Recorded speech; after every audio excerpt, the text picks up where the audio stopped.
கருணாமூர்த்தியான பகவான் திரேதாயுகத்தில் பதித பாவனாக ஸ்ரீ ராமாவதாரம் பண்ணின சரித்திரத்தை மகரிஷி வால்மீகி சத்குரு நாரதருடைய கிருபையினால கேட்கிறார். முதல்ல யார் யாருக்கு ராமாயணம் சொன்னார்கள் அப்படின்னா நாரதர் வால்மீகிக்கு சொன்னார். எதற்காக சொன்னார்? 16 குணங்களை சொல்லி இந்த குணங்களோட கூடின ஒரு மனிதன் இந்த உலகத்தில் இருக்கானா அப்படின்னு வால்மீகி கேட்டார். ஏன்? 2 விதமா சொல்லலாம். மனிதனுடைய அடையாளங்கள் குணங்கள் தான், மிருகங்களுடைய அடையாளங்கள் சுபாவங்கள். ஒருத்தரை பார்த்து நாம சொல்லும் போது இவர் ரொம்ப நல்லவர், நித்தியப்படி இவர் கபாலீஸ்வரரை தரிசனம் பண்ணுவார், கற்பகாம்பியை தரிசனம் பண்ணுவார், பார்த்தசாரதியை தரிசனம் பண்ணுவார், 4 ஏழைகளுக்கு அன்னதானம் பண்ணுவார், 2 குழந்தைகளை படிக்க வைக்கிறார், இப்படி சொல்லிதானே சொல்றோம். மாடு மிருகங்களை பற்றி சொல்லும்போது இந்த மாடு தினம் கபாலீஸ்வரர் தரிசனம் பண்ணும், கார்த்தால இது பிராதஸ்நானம் பண்ணும், அப்படிதான் சொல்லுமா. இது நன்னா பால் கறக்கும், மாட்டை வித்தா பாலை சொல்லுவோம். ஆடுன்னா கிலோ கணக்க சொல்லுவோம், 20 கிலோ 25 கிலோ இருக்கும். கோழின்னா 2 கிலோ 3 கிலோ இருக்கும் அப்படின்னு வெயிட்ட சொல்லுவோம். மனிதன் இவர் 100 கிலோ இருப்பார் சார், இவர் உயர்ந்தவர் அப்படின்னு சொல்லுவோமா? எங்கேயாவது இவர் நல்லவர்னு தான் சொல்லுவோம். அப்ப மனிதனுக்கு அடையாளம் குணம், வெயிட் இல்லை. பொதுவா இந்த வெயிட்டும் கூடாது, இந்த வெயிட்டும் கூடாது, உடம்பு கனமும் கூடாது, தலை கனமும் கூடாது. மனிதனுக்கு குணம்தான், நல்ல குணங்கள் தான் ஒரு மனிதனை உலகத்துல பிரகாசப்படுத்துறது. அதுல முதலான குணங்களை செலக்ட் பண்ணி வால்மீகி கேட்கிறார், இந்த குணங்களோட கூடின மனிதன் இந்த உலகத்துல இருக்கானா அப்படி. வால்மீகி காலத்திலேயே சந்தேகம் வந்திருக்கு அவரு.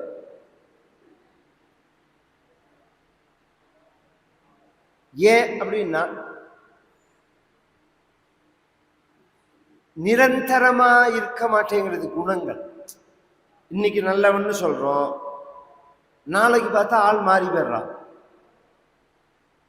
நேற்றுக்கு ரொம்ப கெட்டவன்னு சொல்றோம், இன்னைக்கு பார்த்தா பரம பக்திமானா சந்தனம் என்ன, குங்குமம் என்ன, ருத்ராட்சம் என்னன்னு அமக்கலமா இருக்கு. இதை எப்படி நாம எடுத்துக்கிறதுன்னே புரியல.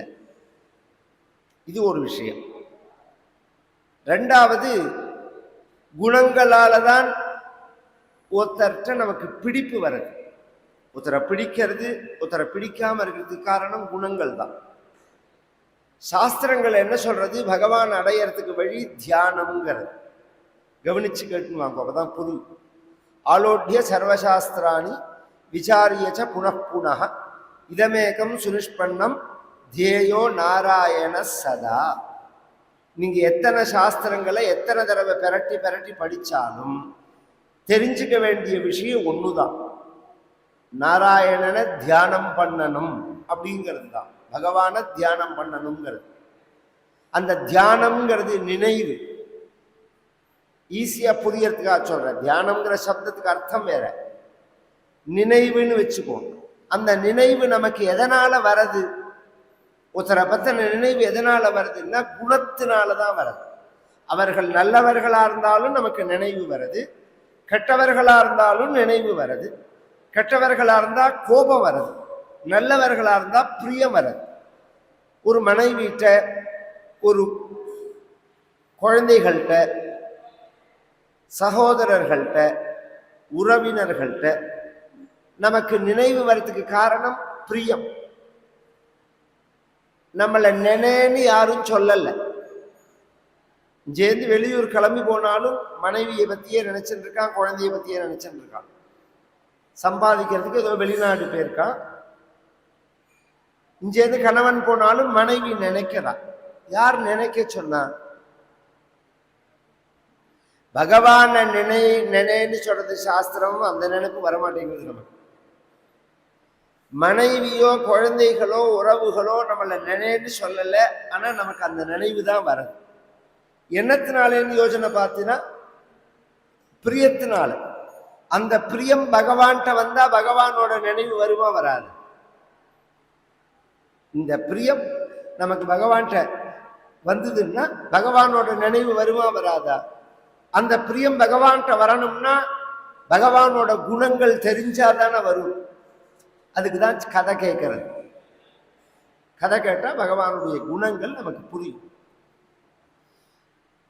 நாரதரை பார்த்து வால்மீகி கேட்ட கேள்விக்கு நாரதர் பதில் சொல்றார். அகம் புத்வா தைரித்த ஸ்ரூயதா முன்னரா. நீ கேட்ட மனிதன் இருக்கான். இக்ஷ்வாகு வம்ச பிரபவः ராமோ நாம ஜனைஸ்ருதः நியதாத்மா மகாவீரியः த்யுதிமான் திருதிமான் வசி புத்திமான் நீதிமான் வாக்மி ஸ்ரீமான் சத்ருனி பர்ஹனா. இக்ஷ்வாகு வம்சத்துல பிறந்த ராமன்கிறா. இங்க ரகுவம்சம், சூரிய வம்சம், மனு வம்சம் அப்படி சொல்லாம இக்ஷ்வாகு வம்சம்னு சொல்லுவானே அப்படின்னா, இக்ஷ்வாகு காலத்துலதான் ரங்கநாதன் வந்தான் அவர்கள் குடும்பத்து. இக்ஷ்வாகு காலத்துலதான் ரங்கநாதர், தேவலோகத்துல இருந்த ரங்கநாதரை இக்ஷ்வாகு தான் கொண்டு வரா. இக்ஷ்வாகு கொண்டு வந்த தெய்வத்தை கௌசல்ய பூஜை பண்றா. ரங்கநாதரை பூஜை பண்ணினதுனாலதான் ராமன் பிறந்தான். ரங்கநாதரே தான் ராமர். அப்ப ராமர் பிறப்புக்கு காரணமான ரங்கநாதரை கொண்டு வந்தவன் இக்ஷ்வாகுங்கிறதுனால இந்த இக்ஷ்வாகு வம்ச பிரபவகாங்கிறான் வால்மீகி. ராமோ நாமஜனை ஸ்ருதா. ராமா அப்படிங்கிற நாமம் இருக்கு பாருங்க. ஜனைஹி ஸ்ருதா, எல்லா ஜனங்களாலும் கேட்கப்பட்டதான நாமம் இந்த ராமா. அப்படிங்கிற சப்தம் தெரியாதுன்னு யாரும் சொல்ல மாட்டார். ஒரு கிராமத்துல போய் ஒரு பாமரன்ட்ட கேட்டா கூட ராமு, ராமன், எத்தனை பெயர் பார்க்கிறோம் நாம். ராமா எல்லாருக்கும் தெரியும். அப்பேற்பட்ட ராமன் நியதாத்மாவா இருந்தான், மகாவீரியனா இருந்தான், ஜுதிமானா இருந்தான், ஆகர்ஷணம் பண்றவனா இருந்தான், உறுதி உள்ளவனா இருந்தான், திருத்திமானா இருந்தான், எல்லாரையும் வசீகரணம் பண்றவனா இருந்தான், புத்திமானா இருந்தான், நன்ன பேச்சு திறன் உள்ளவனா இருந்தான். திருத்திமான், வசி, புத்திமான், நீதிமான், நேர்மை எல்லாருக்கும். ரொம்ப புத்திசாலியா இருப்பா, ரொம்ப அழகா பேசுவான், எல்லாரையும் கவர் பண்ணுவான், பக்கா ஃப்ராடா இருப்பான். எத்தனை பேரை பார்க்கிறோம் நாம இன்னைக்கு. எத்தனை பேர் ஜனங்களை முட்டாளா பண்றா. அதுவும் அரசியல், டிவி இதெல்லாம் கவனிச்சோம்னா சாதாரண பாமர ஜனங்களுக்கு தெரியவே இல்லை. இப்பதான் கொஞ்சம் கொஞ்சம் விழிப்புணர்வு வருது. இவன் என்னமோ நல்லதை செய்ய போறான், இவன் என்னமோ நல்லதை செய்ய போறான், இவன் ரொம்ப நல்லவன், இவன் ரொம்ப நல்லவன்னு நினைச்சு நினைச்சு ஜனங்கள் ஏமாந்து போறது. எல்லாருமே ஒரு திட்டத்தோட தான் உள்ள வரா. நல்லவன் தேர்ந்தெடுத்தோம்னா ரொம்ப குறைச்சலா இருக்கும். இதுல நல்லவன் அப்படிங்கிறது ரொம்ப அபூர்வம். நல்லவனா இருக்கணும், நீதிமான், நீதி நழுவாதவனா இருக்கணும், நீதி தவறாதவனா இருக்கணும், சத்ருக்களுக்கு சிம்ம சொப்பனமா இருக்கணும். ராஜாக்களுக்கு உள்ள அடையாளமே இந்த கம்பீரம் தான். மகாபாகு சரீரம் எப்படி இருக்கணும்னா இப்படி வரக்கூடாது, இப்படி வந்தாலே கம்பீரமா இருக்கணும். அந்த நடைய மகா அப்படி இந்த தோல்லாம் தொங்கக்கூடாது, தோல்லாம் அகண்டு அப்படி இருக்கணும் கம்பீரமா. ஏன்னா இந்த தோல் தான், தண்டம் தான் தர்மத்தை நிலநாட்டுறது.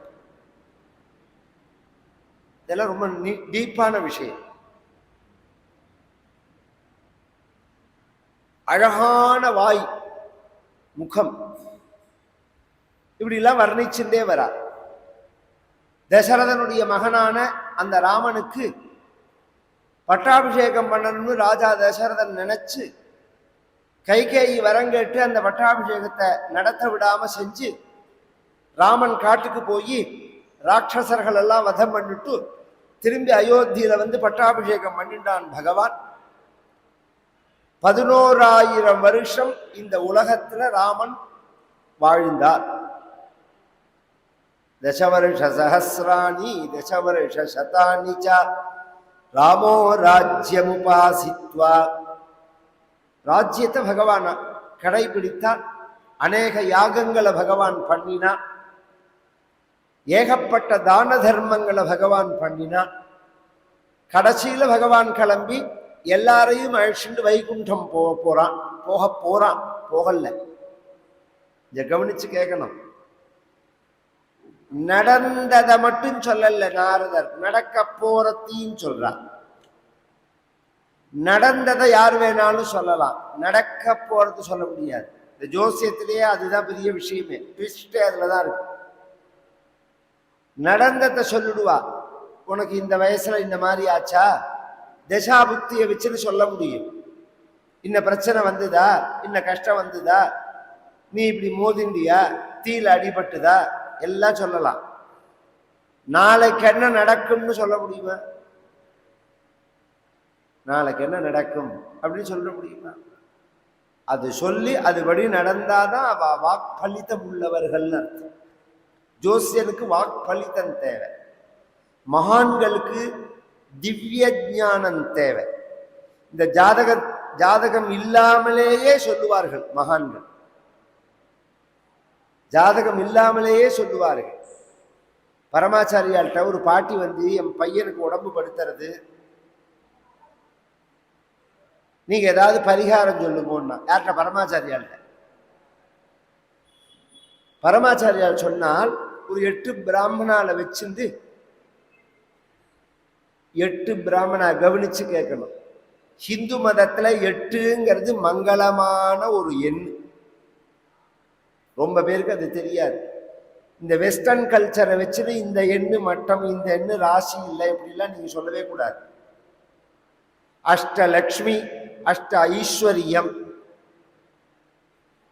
எல்லாம் சொல்றமோ, அஷ்டலக்ஷ்மின்னு சொல்றமோ, அஷ்ட ஐஸ்வர்யம்ங்கிறமோ.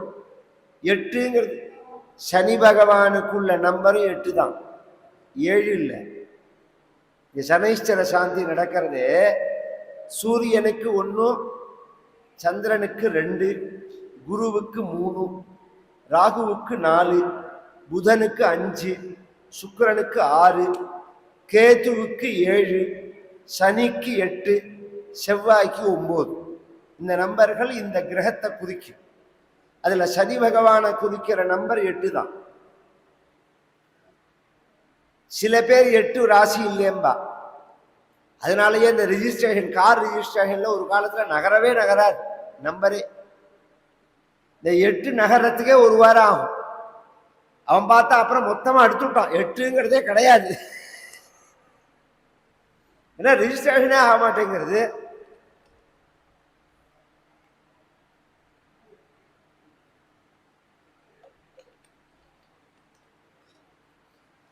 ஆனா 8ங்கிறது மங்களகமானது. வேதம் சொல்றது அஷ்டோ பிராமணான் நிதத்யாத் அப்படிங்கிறது. ஒரு பரிகாரங்கள் பண்ணும்போது பெரிய கண்டங்கள்லேருந்து தப்பிக்கிறதுக்கு பரிகாரங்கள் பண்ணும்போது 8 பிராமணால வச்சுன்னு பண்ணணும்னு இருக்கு. 8, 12 விசேஷம். துவாதச ஸ்ரோத்ரிய போஜனம்னு சொல்லுவாங்க. அந்த 8 பேரை வச்சுட்டு வஸ்திரம் வாங்கி கொடுத்து, பொதுவா எல்லாருக்கும் தெரியும் வஸ்திரம் வாங்கி கொடுக்கணும்னு. ஏன் வாங்கி கொடுக்கணும் வஸ்திரம்னா, வாசோ ததாதி தேனாயு பிரதிரதே. நீங்க வேஷ்டி வாங்கி கொடுத்தா ஆயுஷ் விருத்தியாகும். ஏன்? சர்வதேவத்தியம் வைவாசஹா. எல்லா தேவதைகளும் அந்த வேஷ்டியில வசிக்கிறார். இந்த துணியை எடுத்து எல்லாம் இப்படி ஒரு நூல், இப்படி ஒரு நூல் வரும். ஓதம் புரோதம்னு பேர். இந்த கவுண்டிங் தான் வேஷ்டியோட குவாலிட்டியை நிர்ணயம் பண்றது. இது 3000லேருந்து 5000 வரையும் தான் இருக்கும் ஒரு வேஷ்டியில. எவ்வளோக்கு எவ்வளோ நெருக்கமாக இருக்கோ அவ்வளோக்கு எவ்வளோ நல்ல வேஷ்டி நைஸாக இருக்கு. சாதாரண காடா துணி மாதிரி இந்த பொங்கலுக்கு கொடுக்குறா பாருங்க பரிசு மாதிரி, அந்த துணியெல்லாம் வாங்கி பிராமணர்களுக்கு கொடுக்க கூடாது. நல்ல துணியா வாங்கி கொடுக்கணும். தேவதைகள் அதுல வசிக்கிறார்கள். என்ன சார் இது, தேவதைகள் வசிக்கிறார்கள்னா என்ன நம்ப முடியுமான்னா, இந்த தேவதைகள் வசிக்கிறார்கள்ங்கிற அந்த நம்பிக்கை ஃபெய்த்து ஒரு பாமரன்ட்ட கூட இருந்ததுங்கிறதுக்கு அடையாளம் தான் இன்னைக்கும் கிராமத்துல ஒரு பிரச்சனையில சத்தியம் பண்ணுன்னா துணியை போட்டு தாண்டுங்கிறது. துணியை போட்டு தாண்டுங்கிற பத்தியில நான் துணியை போடுறேன் தாண்டுறியான்னு கேட்கிறாள். எதுக்கு சொல்லுங்களேன் யாராவது. தேவதைகள் அதுல இருக்கிறதுனால அந்த வாங்கி கொடுத்து நீ பண்ணுன்னா பரமாச்சாரியா நான் ஜாதகம் கொண்டு வந்திருக்கேன்னு அந்த பாட்டு. எதுக்குன்னா நீங்க ஜாதகம் பார்த்து சொல்லுங்கோன்னா. சில பேர் பரமாச்சாரியால்ட்ட அவ்வளோ சௌலபியமா பழகுவான். இன்னைக்கு பரமாச்சாரியால் நமக்கு பிரமிப்பா இருக்கா மாதிரி இருக்கு பத்தியில. பரமாச்சாரியால் காலத்துல பரமாச்சாரியால பார்க்காத போது பிரமிப்பா இருக்கும், கிட்டக்க போயிட்டா குழந்தையா இருக்கும். இதோ இந்த மைக்கு இந்த இடத்துல நான் உட்கார்ந்து இருக்கிற இடத்துல பரமாச்சாரியால் படுத்துட்டு இருக்கா. இந்த ஸ்பீக்கர் இருக்கிற இடத்துல நான் படுத்துருந்தேன் ஒரு ராத்திரி முழுக்க பரமாச்சாரியாலோட பக்கத்துல. அண்ணாபிஷேக தண்ணிக்கு பிரசாதம் கொண்டு ராத்திரி முழுக்க பேசியிருந்தா. 84 அவ்வளோ சௌலபியம் பரமாச்சாரியார். எனக்கு ஜாதகம்லாம் பார்க்க தெரியாது, நீ இரு ஒருத்தன் வருவான் நான் சொல்றேன்னா கவனிச்சு கேட்கணும். இது கார்த்தால 7 மணிக்கு நடந்தது. இந்த மெட்ராஸ்ல இருந்து எங்க அப்பா 10 மணிக்கு பெரியவாளை பார்க்க போனான். எங்க அப்பா எப்ப போனாலும் எல்லாரும் பழம்பூ பொதுவா பெரியவாளை பார்க்கறதே வெறுங்கையோடு பார்க்கக்கூடாது. எங்க அப்பா என்ன பண்ணுவாருன்னா அக்னிஹோத்திர விபூதி, நார்த்தங்காய், வாழைப்பூ இந்த 3 தான் எடுத்துன்னு போவார். இந்த 3ஐயும் ஆச்சாரியால் உபயோகப்படுத்துவா. அதனால அக்னிஹோத்திர விபூதி ஆச்சாரியால் இட்டுப்பா, கொண்டு போன உடனே இட்டுப்பா. நார்த்தங்காய் நித்தியப்படி பிக்ஷாவந்தனத்துல சேர்ப்பா.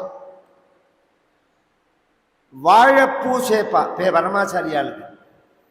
அதனால ஒரு பூ ஒரு பழம் விபூதி. நமஸ்காரம் பண்ணின உடனே நீ இரு, அந்த பாட்டி எங்கேன்னா அந்த மூலையில உட்காந்துருக்கான்னா ஜவான்னா. கார்த்தால ஜாதகம் பார்க்கணும்னு சொன்னையே, நான் ஒருத்தன் வருவான்னு சொன்னேனே அது இவன் தான். எங்க அப்பாவை காமிச்சு இவன்ட்டு அந்த ஜாதகத்தை காமின்னா. உடனே பாட்டிய அண்ணன் அப்படி உட்காந்து பார்க்க சொன்னான். எங்க அப்பா சில இதெல்லாம் பார்த்துட்டு, இப்ப ஒரு கண்டம் மாதிரி இருக்கு பாட்டி, ஒரு 8 பிராமணால வச்சுட்டு மிருத்யுஞ்சு ஹோமம் பண்ணுங்கோ, இது சரியா போயிடும்னா. உடனே ஏந்துன்னு வந்தா. ஜாதகம் பார்த்துட்டியான்னு கேட்டா பரமாச்சாரியா. பார்த்துட்டேன்னா. என்ன சொன்னான்னு. 8 பிராமணால வச்சுட்டு மிருத்யுஞ்சு ஹோமம் பண்ண சொன்னான்னு. நான் என்ன சொன்னேன், நான் என்ன சொன்னேன்? அப்ப ஜாதகம் பார்த்து ஜோசியம் சொல்லி சொன்னாதான் நம்புவேன். போட்டாதான் ஜனங்களுக்கு திருப்தி வரும். நியாயமா சொன்னா ஜனங்களுக்கு நம்பிக்கை வராது. ஏமாத்துறவன்ட்ட தான் ஜனங்கள் ஏமாறும். நேர்மையா உள்ளவன நம்பார். அது ஜனங்களோட தலையெழுத்த. எவ்வளோ சொல்றது பூஜையோ பரிகாரமோ அரசியலோ வியாபாரமோ, நேர்மையா இருக்கிறவனை நம்புங்கோ, கண்டவனை நம்பாதீங்கோ, நாடு நாசமா போறது. எவ்வளவு சொல்றது. கண்ணை மூடின்னு நான் இப்படிதான் இருப்பேன்னா நாசமா போக வேண்டிதான். ஜோசியங்கள்லாம் எப்ப பாரு மஞ்ச பைய வச்சுலாம் அலையக்கூடாது. நமக்கு ஒரு ப்ராப்ளம்னா தான் ஜோசியம் பார்க்கணும். ஒரு கஷ்டம் ஜோசியம் பார்க்கலாம். ஒரு குழந்தை பிறக்கல, ஒரு கல்யாணம் ஆகல, இல்ல ஒரு பிசினஸ்ல நஷ்டம் வந்தது, இல்ல ஒரு பிசினஸ் ஆரம்பிக்கிறோம்னு நினைக்கிறோம். சில சமயம் என்ன ஆகும், லாபம் வரத்துக்கும் நல்ல யோஜனை வரும், நஷ்டம் வரத்துக்கும் யோஜனை வந்துடும். கெட்ட திசையா இருந்ததுன்னா பிளஸ் மாதிரி காமிச்சு நம்மளை கொண்டு போய் ஏமாத்தி விட்டுரும். அப்ப கேட்கணும், இது மாதிரி தோன்றதே இப்ப செய்யலாமா, நேரம் நன்னா இருக்கா அப்படின்னா நல்ல திசையா இருந்தா செய்யலாம், கெட்ட திசையா இருந்தா வேண்டாம்.